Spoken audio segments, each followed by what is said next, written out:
ইফালে ফাৰ্মাচীতে কয় যে এডমিন নাথাকে, ইয়াত মেনেজমেণ্ট থাকে গুৱাহাটীত এড কৰি আছে হস্পিটেল নাম বুলি মেনেজমেণ্ট এইটো বিলেজ লুকাই আছে। সোণাপুৰত ৰোগীৰ মৃত্যু কেন্দ্ৰ কৰি উত্তপ্ত পৰিস্থিতি। সোণাপুৰ কমাৰকুছিত থকা কিডনী হস্পিটেলত এগৰাকী ৰোগীৰ মৃত্যু কেন্দ্ৰ কৰি সৃষ্টি হৈছে উত্তপ্ত পৰিস্থিতি। কিন্তু এতিয়া মই সেইটো কৰিবলৈ বাধ্য হৈ আছোঁ।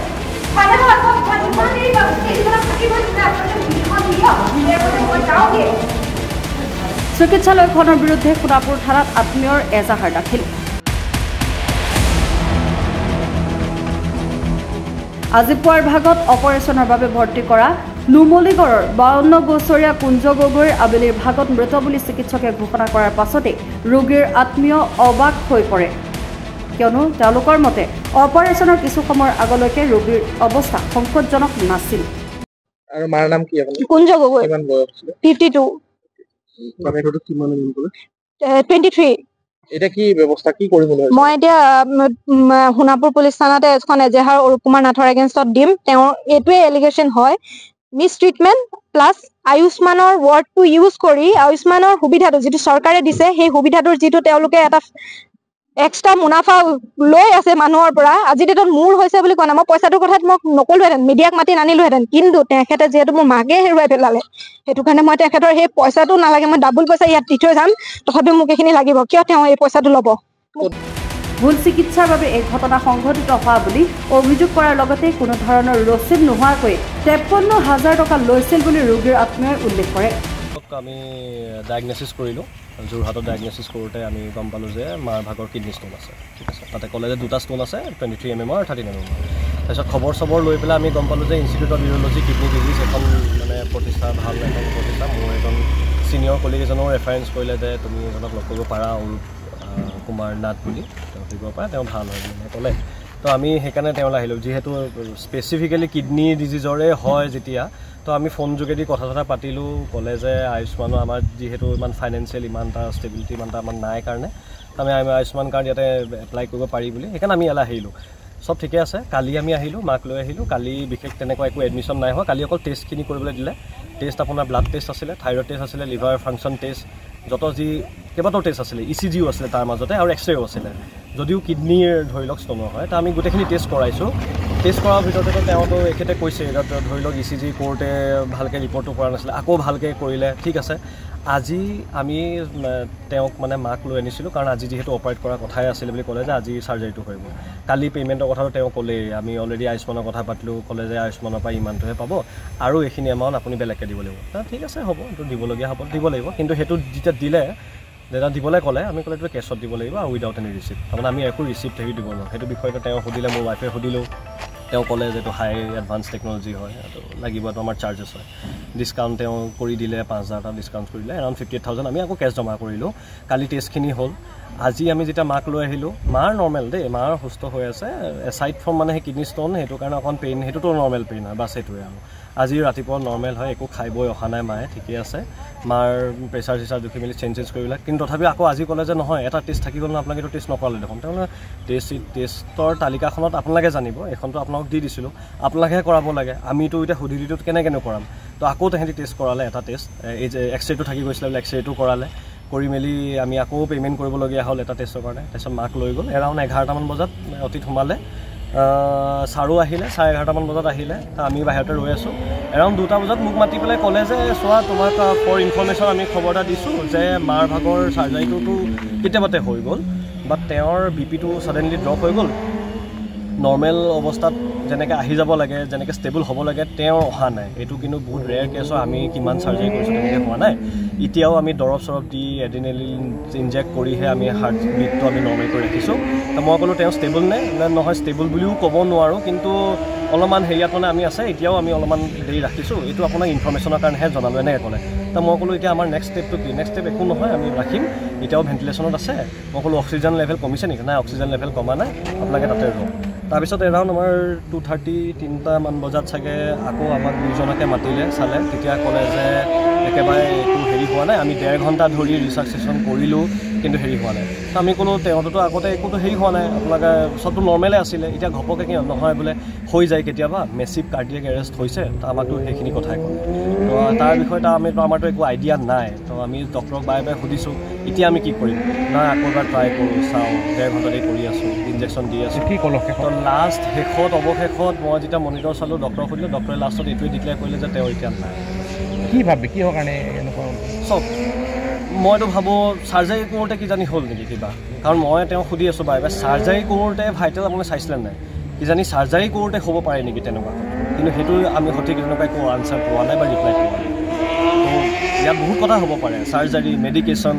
তাৰ আগৰ মেডিকেশ্যন কি দিছে চাৰ্জাৰী কৰা সময়ত অতি ভিতৰত দেই পেচেণ্টজনে কিন্তু আগৰ পৰা একো মেডিচিন লোৱা নাই কিন্তু কাৰণ তেওঁৰ একো বেমাৰেই নাই নৰ্মেল হেল্থি লাইফষ্টাইলে হয় উঠা বহা কৰে নিজে ঘূৰা মেলা কৰে যোৱাকালি মোৰ মাক কিডনী ষ্টোনৰ অপাৰেশ্যনৰ কাৰণে ইয়ালৈ আনিছিলোঁ বিশেষকৈ institute of urology and kidney specialist বুলি এখন নতুনকৈ আমাৰ অসমত খুলিছে আৰু সোণাপুৰত হয় তেখেত অৰূপ কুমাৰ নাথ বুলি তেওঁ বিশেষ চাৰ্জাৰী স্পেচিয়েলিষ্ট বুলি তেওঁ নিজে কিডনী বিভাগৰ গোটেই এড দিয়ে ইউটিউবত চবতে মাৰি আমি ভাবিলোঁ কি ঠিক আছে তেওঁ ভাল এজন ডক্টৰ তেওঁক আমি কনচাল্ট কৰিলোঁ ফোন যোগে তেওঁ ক'লে ঠিক আছে আপোনালোক আহি যাব পাৰে PCNL টেষ্ট ইয়াত চাৰ্জাৰী হ'ব আমি আহিলোঁ কৰি কালি টেষ্ট দিলে কৰিলোঁ মানুহজনী পূৰা সুস্থ একো এটা আন বেলেগ বেমাৰো নাই কিন্তু ঘপককে এতিয়া ছাডেনলি মই এতিয়া মোক মাতি পেলাই অপাৰেশ্যনত সোমোৱাৰ পিছত কৈছে যে নহয় আপোনাৰ মাৰ হাৰ্টবিট শ্ল' হৈ গৈছে পালছটো নাই তো এতিয়া কৈছে মাৰো নাই কেনেকে বিশ্বাস কৰিব কওক তেওঁলোকে আয়ুষ্মানৰ নামত 2 নম্বৰী পইচা লৈছে লোৱাৰ প্ৰুফ মোৰ ওচৰত আছে তেওঁলোকে নিজে আয়ুষ্মান কাৰ্ডত ভৰাইছে এক্সট্ৰাকে বেলেগ পইচাও লৈছে আৰু তাৰ উপৰঞ্চিও আপুনি ষ্টাফৰ এতিয়া মই সুধিছোঁ যে কি প্ৰব্লেম হৈছে কিডনী অপাৰেশ্যন কৰিছে আপুনি কোনটো পাৰ্টত আৰু মুখেদি কিয় তেজ ওলাইছে তেওঁলোকৰ একো ৰিপ্লাই নাই তেওঁলোকে কৈছে নহয় এনেকুৱা হাৰ্ট ষ্ট্ৰক হৈ যাব পাৰে ঠিক আছে হৈ যাব পাৰে আপোনালোকে আগতে যে টেষ্টবোৰ কৰিছিলে হাৰ্টৰ প্ৰব্লেম যদি কিবা আছিলে আমাক কিয় নজনালে যোৱাকালি আমি যেতিয়া টেষ্ট কৰিছিলোঁ ECG ৰিপৰ্টখনত তেওঁ ECG যিগৰাকী ষ্টাফে আমাৰ ECG কৰাইছিলে মাৰ ভাগৰ তেখেতৰ ৰিপৰ্টৰ বোলে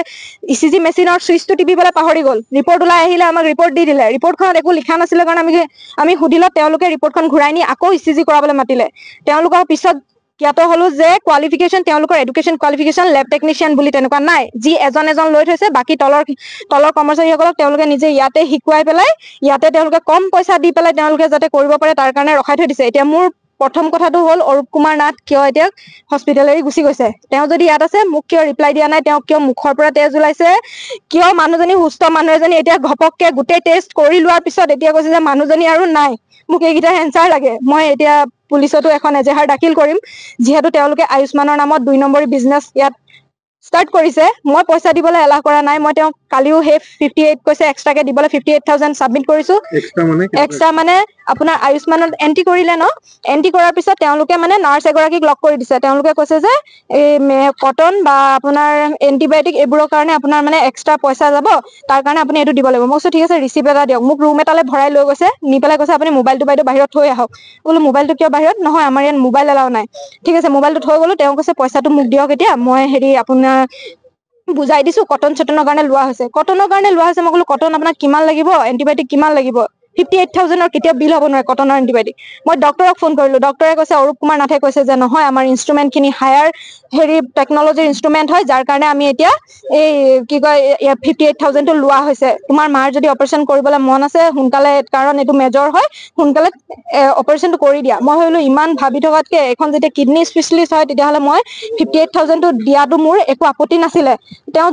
তাক আকৌ সুধিছোঁ যে 58,000টো আপুনি কিয় লৈছে এটা ৰিচিপ্ট দি দিয়ক নিদিলে ৰিচিপ্ট নিদিয়াৰ পিছতো মই তুৰন্তে আপোনাৰ তেওঁক